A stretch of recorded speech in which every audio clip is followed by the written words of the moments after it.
Okay. Ready? Boleh?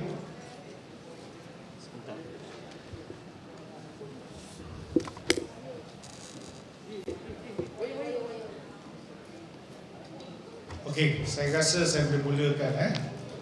Salam sejahtera dan selamat petang kepada para wartawan yang saya kasih sekalian. Pada petang ini saya telah dikunjungi oleh wakil-wakil daripada Persatuan E-Hailing Malaysia atau penghantar yang telah menyerahkan satu memorandum kepada saya, telah memperihalkan perkara ataupun kekusutan yang mereka hadapi, dan mereka telah memberi pandangan bagaimana perkara ini boleh kita selesaikan secara jangka pendek dan juga jangka panjang. Dan saya rasa resolusi-resolusi yang dikemukakan oleh penghantar ini pun telah kita baca dalam media. Apa yang penting pada hari ini ialah saya telah mendengar secara teliti pandangan daripada pihak penunggang E-Hailing yang telah menyatakan masalah mereka, dan mereka datang ke sini dengan satu harapan bahawa kerajaan dapat membantu mereka. Tetapi kepada wartawan sekalian, saya nak maklumkan setakat ini Kementerian Pengangkutan Malaysia belum lagi menjadi badan yang mengawal selia industri e-hailing di Malaysia. Untuk makluman semua, kalau sebelum ini, kalau e-hailing, kalau e-HO, kalau untuk sektor pengangkutan, ianya memang telah kita kuatkuasakan kita dengan ada undang-undang peraturan tertentu yang dimulakan dengan tahun 2019. Tetapi e-hailing ini tidak pernah dan bukan merupakan satu bidang kuasa di bawah Kementerian Pengangkutan Malaysia. Dan mereka mendapat e-hailing platform ni menggunakan aplikasi, mereka dapat lesen daripada MCMC. Dan selepas berlakunya pandemik COVID-19, saya pun tak tahu macam mana tiba-tiba dipertanggungjawabkan untuk membantu, untuk memastikan penunggang e-hailing ini dapat mematuhi SOP COVID-19. Sejak hari itulah secara tidak langsung MOT dilibatkan untuk membantu jawatankuasa ataupun NKN untuk kita mempelawa semua penghantar barangan atau makanan khususnya dalam industri e-hailing ini untuk mematuhi SOP ketat yang telah ditetapkan oleh NKN. Dan selepas itu, kerajaan telah berbincang panjang lebar agensi mana yang patut dipertanggungjawabkan. Dan pada tahun lalu keputusan telah dibuat, akhirnya semua serah kepada Kementerian Pengangkutan Malaysia. Setelah keputusan telah dibuat, kita telah menerima baik pandangan daripada Jemaah Menteri, dan sejak hari itu kita telah memulakan satu proses di mana kita kena menggubal undang-undang, termasuk pindaan dibuat terhadap Akta Pengangkutan Jalan 1987 dan juga Akta Pengangkutan Awam Darat dan juga Akta LPKP, yang mana kalau kita nak mengawas selia sektor e-hailing di Malaysia, perlu kita membuat pindaan untuk memberi kuasa kepada agensi-agensi yang di bawah Kementerian Pengangkutan ini untuk melakukan kerja-kerja mengawas selia industri e-hailing. Dan sukacita saya nak maklumkan kepada semua bahawa pada bulan lalu Kabinet telah meluluskan secara dasarnya iaitu MOT dipertanggungjawabkan untuk mengubah undang-undang. Tahun lalu ialah menentukan MOT sebagai agensi yang dipertanggungjawabkan. Dan pada minggu lalu, Kabinet yang terbaru ini, kerajaan telah memutuskan bahawa MOT adalah badan yang dipertanggungjawabkan untuk membuat pindaan terhadap akta yang saya sebutkan tadi, dan semua draft RUU telah pun dipersetujui oleh Kabinet kebetulan beberapa hari yang lalu. Maka setelah lulusan diperolehi daripada jemaah menteri, maka IUU ini akan dibentangkan di Dewan Rakyat dalam sesi yang akan datang dan juga dibentangkan di Dewan Negara untuk mendapatkan persetujuan, dan kita kena kuarterkan. Apabila kita dah mendapat persetujuan kedua Dewan Rakyat dan Dewan Negara, maka ianya secara rasmi memberi kuasa kepada Kementerian Pengangkutan Malaysia untuk menjadi badan kawaslia melalui agensi. Jadi saya kena tegangkan, ya, ini bukan kita sebelum ni kenapa tak jumpa, kita tak ada kuasa. Malahan sekarang tidak ada, saya panggil semua datang sebagai sahabat.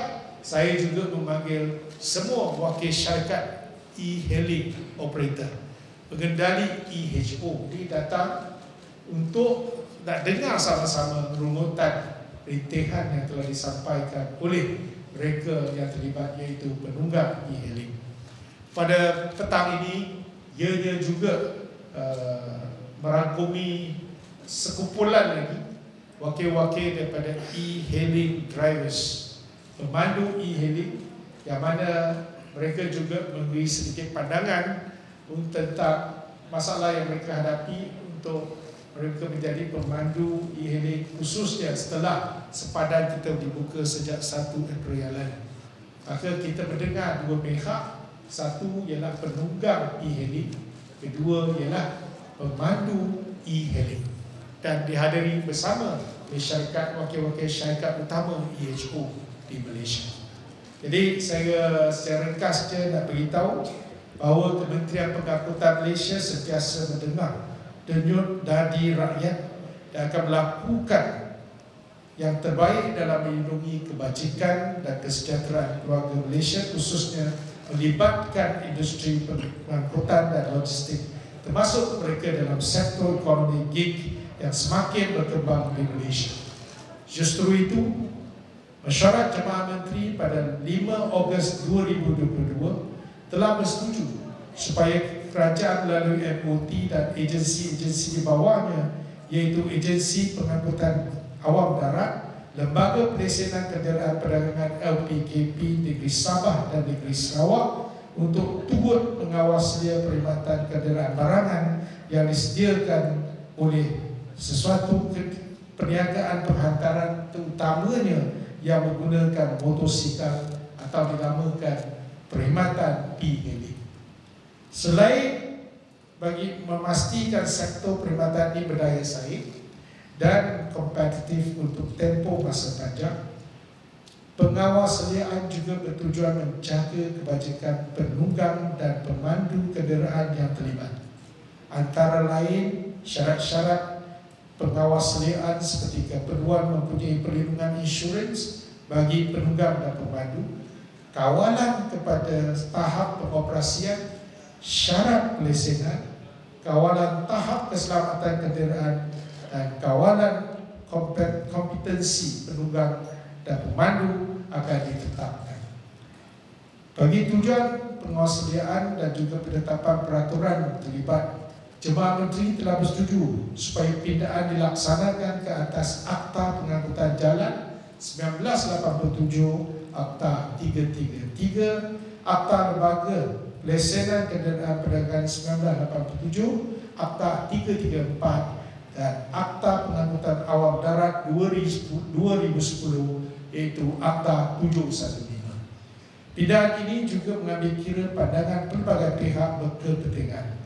Hari ini saya turut mengadakan sesi dialog bersama dengan Persatuan Penghantar e-hailing Malaysia, penunggang e-hailing dan pelbagai syarikat, dan juga wakil vendor Malaysia Food Delivery Association.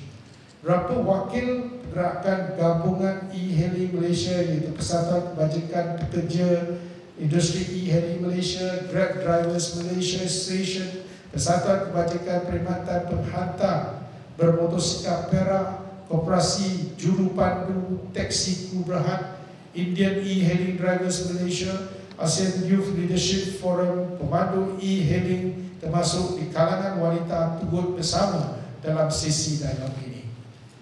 Sebagaimana kenyataan media saya bertarikh 19 Jun 2022 yang lalu, Pidaan yang dicadangkan antara lain bertujuan mewujudkan punca kuasa bagi mengawal selia dan menetapkan peraturan pelaksanaan bagi perkhidmatan berkenaan di bawah Akta 334 dan Akta 715 serta memastikan terdapat perlindungan insurans kepada penunggang atau pemandu yang terlibat. Selain itu, pidaan juga akan meminda hak umum penunggang P-hailing motosikal pengantaran barangan kepada tidak kurang dari 18 tahun berbanding dengan 21 tahun sekarang bagi mendapatkan satu lesen vocational. Pidaan hak umum ini akan membolehkan keluarga Malaysia bekerja sebagai seorang penunggang motosikal P-hailing apabila telah mempunyai lesen memandu kompetens dalam kelas motosikal dan seterusnya mendapatkan lesen vocational bagi tujuan tersebut. Ketetapan ini seterusnya akan membuat peluang kepada lebih ramai menyertai sektor ekonomi gig untuk menjana pendapatan menerusi perkhidmatan P-hailing dan lain-lain platform perkhidmatan pengantaran. Ketiga-tiga rang undang-undang ini bagi membina akta terbabit akan dibentangkan untuk perbahasan dan keputusan Parlimen dalam sesi akan datang. Dan saya ingin menerangkan sedikit apa yang telah saya sampaikan tadi, iaitu tentang hak umur 21 diturun kepada 18. Kenapa dibuat begitu? Mungkin ada pandangan mengatakan mereka ni patut kita kekalkan pada usia 21 tahun. Kita kena lihat demografi di Malaysia. Ada yang kawasan luar bandar, sekarang pun penghantaran barangan ni, makanan ni masih merupakan satu punca pencarian rezeki yang penting. Mungkin mereka yang tak bersekolah lagi pada usia 18 tahun tak payah menunggu sampai 18 tahun, tak payah sampai 21 tahun. Mereka boleh mengambil selagi ada lesen kompetens, iaitu dapat lesen B2. Seterusnya orang ni boleh memohon terus, iaitu GDL. Dan saya faham mungkin ada pihak tertentu P-hailing riders meminta jangan dikenakan GDL. Sebenarnya GDL ni ada kelebihan. Kita nak pastikan mereka menghadiri kursus. Dan kita tak boleh sewenang-wenangnya biar siapa nak jadi bisnes dia terus masuk tanpa mengetahui peranan. Dan juga kita lihat dari segi kadar kemalangan ini kena kita lihat pematuhan, peraturan dan juga apa juga dasar-dasar kita. Dan kita pastikan supaya mereka dapat bekerja dalam keadaan yang selamat dan mematuhi segala peraturan yang ditetapkan. Jadi tanggungjawab sebagai seorang penghantar barangan, saya rasa kita kena kawal sedia. Kalau tidak, bercelaru. Semua orang boleh tiba-tiba jadi, lepas tu apa sesuatu perkara berlaku, baru kita nak cari siapa yang dipertanggungjawabkan. Dan pada waktu ini saya ingin maklumkan bahawa walaupun masih ada 2-3 bulan lagi kalau dibentangkan dan diteruskan di Parlimen, kita akan teruskan dengan sesi kita, iaitu membuat persiapan untuk ke depan dengan satu hari MOT akan mengambil alih bidang tugas menguasai P-hailing ini. Kerana kita lihat potensi P-hailing ini semakin besar dan banyak pesanan ataupun dari segi peningkatan perniagaan itu adalah sesuatu yang memberangsangkan. Jadi sudah sampai masa kita kena mengawal sendiri dengan baik. Dan sementara itu saya telah mengarahkan semua bahagian supaya bersiap siaga, bukan saja persediaan untuk kita bentangkan rang undang-undang, kita dah boleh mulakan engagement, mengambil kira memorandum yang telah diserahkan pada saya pada hari ini, dan kita telah membuat pusat dalam proses engagement libat urus ini. Kita akan melibatkan pandangan yang seimbang daripada wakil persatuan penunggang P-hailing. Pada waktu yang sama kita minta wakil daripada EHO datang bersama. Saya rasa dalam kes ini untuk gig ekonomi ini sebenarnya di Malaysia kita perlukan ketulusan. Kedua, kita perlu merapatkan resaf ataupun hubungan akrab antara pemain industri iaitu EHO atau pengendali masyarakat e-hailing ini dengan mereka yang berkecimpung dalam bidang itu sebagai penunggang ataupun pemain, baik untuk konteks EHO driver ataupun riders. Kedua perlu ada satu hubungan yang baik Kerana banyak perkara yang saya lihat yang berlaku sebenarnya, mereka tidak faham sangat cara pengiraan daripada pihak IHO. Jadi ini memerlukan satu engagement sesi libat urus, dan apabila kita mengubah dasar kita, apa yang disampaikan satu persatu akan kita tengok dan bagaimana kita dapat mengelakkan pertikaian kemudian hari. Jadi ini antara perkara yang saya dah bincang dengan semua, dan kita akan melibatkan kedua pihak. Ini dalam konteks e-hailing. Bagi e-hailing, oleh kerana dah dimula di Kawaselia pada tahun 2019, setelah 3 tahun, kita nampak kita telah melalui satu proses yang agak panjang. Sebelum itu tak di Kawaselia, lepas tu di Kawaselia kita melihat pada hari ini e-hailing dari segi market share 90% menggunakan, kalau yang menggunakan taksi dulu, 90% menggunakan e-hailing dan 10% yang menggunakan taksi. Bagi saya, kita nak benarkan kedua-dua sama ada e-hailing driver ataupun pandu taksi, mereka dapat coexist, iaitu mereka masing-masing ada dia punya peranan. Jadi dalam konteks ini, saya telah mengarahkan pihak APAT, Agensi Pengangkutan Awam Darat, bersama dengan bahagian darat SUB bahagian darat MOT, untuk bersama-sama dalam tempoh 3 bulan memanggil semua pemain ataupun pemegang taruh, stakeholders, termasuklah e-hailing drivers dan juga IHO, syarikat-syarikat pengendali, untuk berbincang.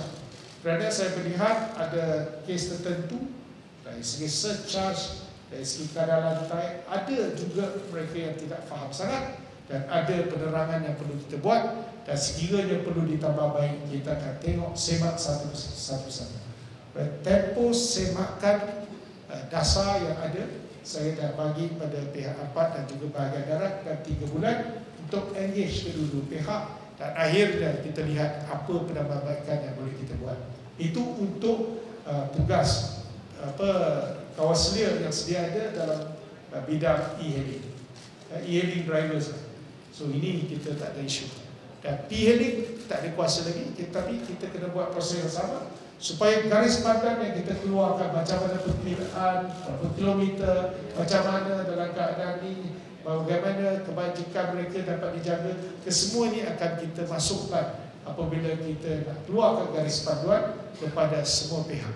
Okey? Jadi saya rasa secara sebelingkas saya telah maklumkan apa yang berlaku tadi. Ini dalam keadaan yang baik tadi, suasana saya rasa okey, tak ada isu, dan kita bincang sama-sama dan kita mencari penyelesaian sama-sama. Okey, ada soalan boleh tanya?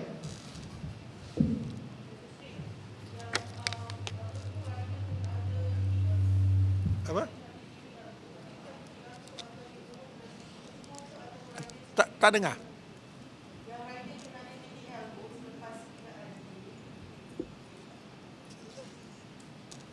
Dididik. The drivers will apply. It's a prasyarat for drivers to have GDL to menjadi e-hailing. Okey. Okey. Yang rider kena ada GDL. Adakah mereka kena forward sendiri ke ataupun IHO yang akan arrange untuk mereka ada? Okey. Kita pada waktu ini kita tentukan syarat mesti ada GDL. Saya dah terangkan kenapa justifikasi untuk memperkenalkan GDL, bukan untuk membebankan mereka, tapi kita kena kawas dia. Macam hari ini saya tahu berapa pemandu dia. Kalau siapa saja ada lesen boleh bawa, kita tak dapat kawas dia. Dan kita juga tidak dapat memberi lecture syarahan pada mereka, kerana khusus tu wajib. Kalau GDL di khusus tu wajib dikendalikan oleh JPJ. Jadi saya rasa kita ada banyak mesej yang penting. Contohnya, sebelum tu kita dengar banyak rugutan tentang ada yang penunggang e-hailing ni dia tak mematuhi undang-undang sangat. Jadi dalam keadaan ni, apa peranan IHO, apa peranan penunggang ni, masing-masing kita kena terangkan, kerana menghantar barang, dia bukan bawa bersorangan. Itu satu. Ini melibatkan penghantaran barangan kepada pelanggan. Ini contoh.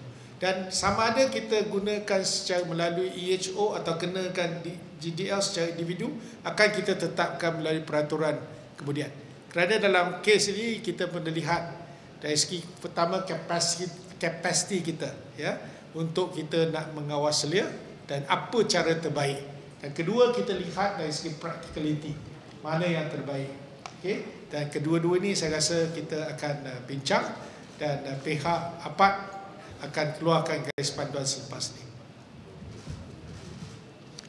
Tapi GDL tu pasti adalah, tak boleh ada pengecualian. Itu memang kawas dia. Dulu saya dipertanggungjawabkan untuk jaga COVID-19. Tiba-tiba saya ditugaskan untuk cari abang-abang P-Hailing ni.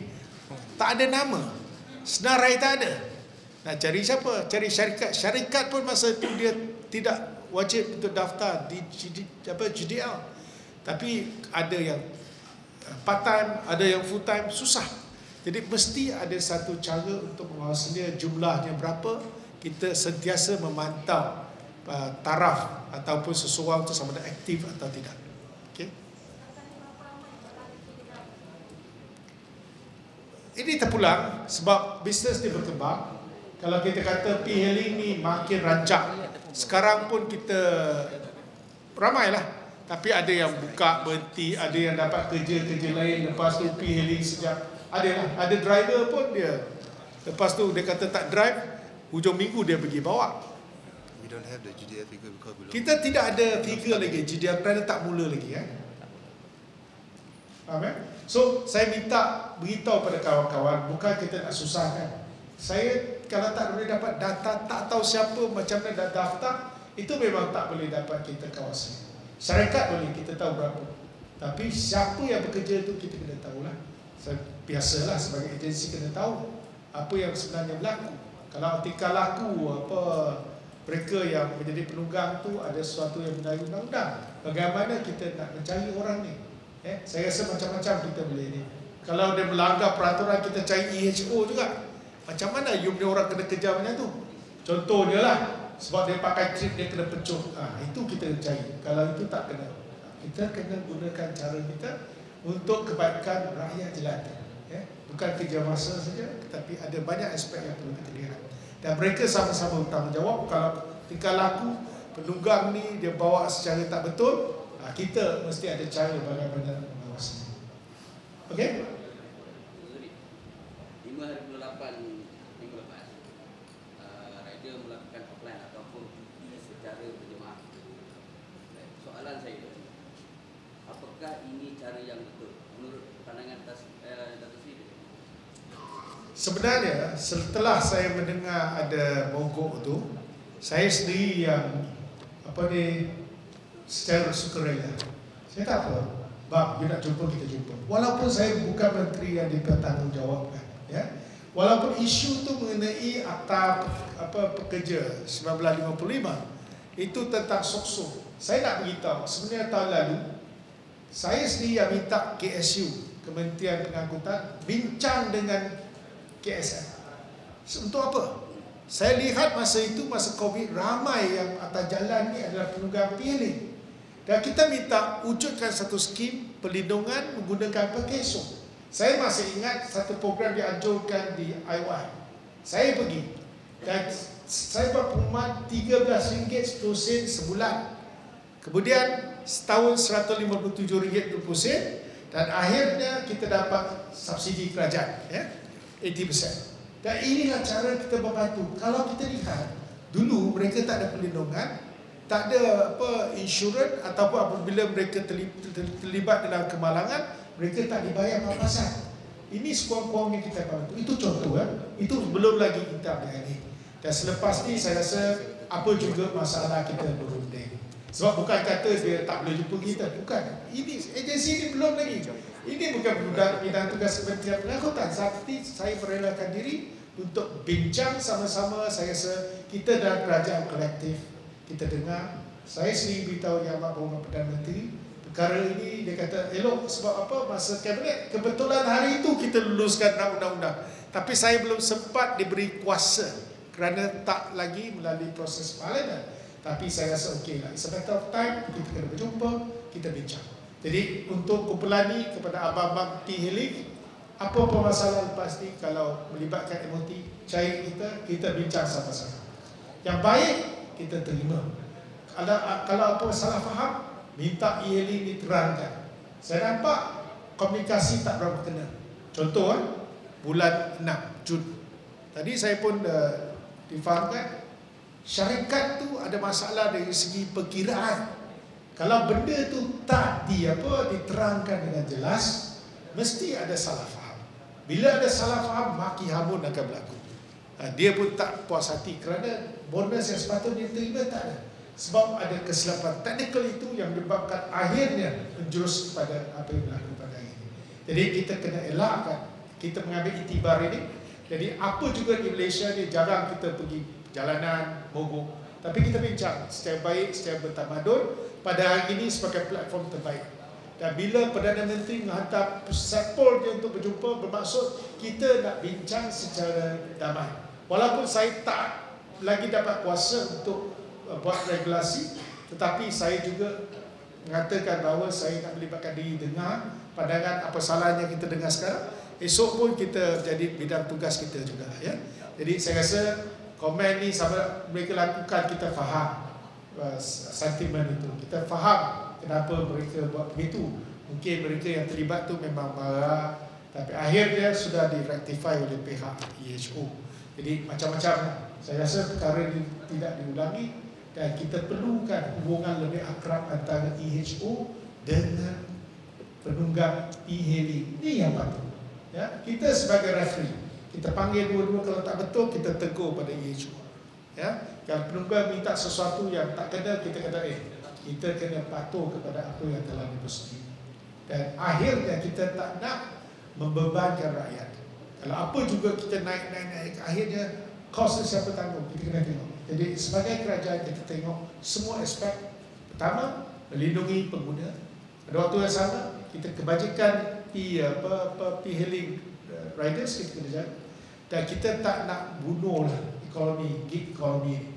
Dia coexist. Bila ada gig ekonomi, baru ada penunggang e-hailing, baru rakyat dapat merasai kemudahan itu. Jadi saya rasa kita kena lihat dalam konteks ini. Kami ada banyak aduan daripada pemandu e-hailing berkenaan dengan undang-undang e-hailing yang diaturkan pada mereka. Contoh, generasi PSP, dia ada EBP. Jadi yang dikenakan tindakan hanya kepada pemandu.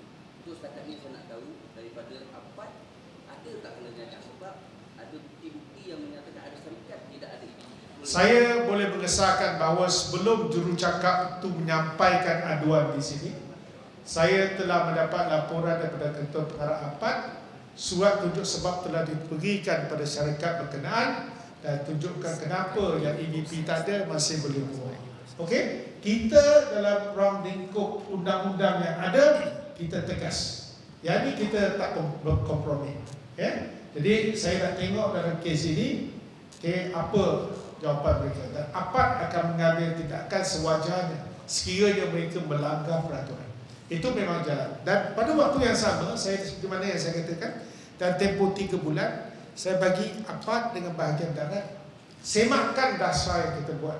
Mungkin ada gunakan dia punya loophole, bagaimana ada keteresan yang ada dipakai ni. Jadi kita kena tutup lubang ni, kita cari apa kaedah yang terbaik untuk menutup ataupun membaiki kelemahan yang sedia kalau ada. Ya. Baik, Datuk Seri, dari satu sudut saya dimaklumkan APAD tiada kuasa mendakwa. Jadi jika benar APAD tak ada kuasa mendakwa kepada syarikat yang melakukan kesalahan, syarikat, soalan ni paling baik tujukan pada kerajaan terdahulu. 3 hari dia menang, dia sudah tutup spark. Banyak isu yang tak selesai masalah, saya kena menanggung dosa yang mereka lakukan. Saya cakap terus terang, sampai hari ini saya nak jaga kaki tangan APAD pun, saya terpaksa cari satu kaedah. Baru dapat kontrak 5 tahun bagi APAD. Jadi masa itu dibubarkan, tak ada hala tuju, dan itu yang jadi kita ni kelang kabut. Tapi tak apa, kita akur. APAD sekarang di bawah KP, dan kita kena cari kaedah terbaik. Walaupun tidak dipulihkan macam SPAT dulu, kuasa lebih besar, tapi apa juga kuasa yang ada dalam undang-undang itu kita akan gunakan, terutamanya mengawasi industri ini. Jadi yang itu kita akan tetap. Dulu mereka ada enforcement, sekarang mana ada enforcement. Ya, contoh dan sekarang diturun pada JPJ. Dan kita tengah melihat untuk perancangan jangka panjang. Apa ni bukan jaga taksi dengan bas saja, rail pun. Bagaimana kita nak memastikan pemantauan, enforcement ni melibatkan rail juga. Dan ini soal lain. Jadi saya kata satu keputusan untuk membubarkan SPAT dulu tanpa satu kajian yang mendalam, tiba-tiba bubarkan, itu yang menjadi keadaan kelakabut. Ramai yang lari dan ada yang mereka yang sanggup berkorbanan masih lagi dengan MOT, ya. Tapi tak apa, kita cari kaedah untuk kita memantapkan lagi struktur APAT dengan cara terbaik untuk menguasanya. Walaupun diserahkan kuasa pada JPJ, kita akan buat penyelarasan dari segi dalaman dalam MOT ini. Alright? Okay? Apa dia? Hari inilah.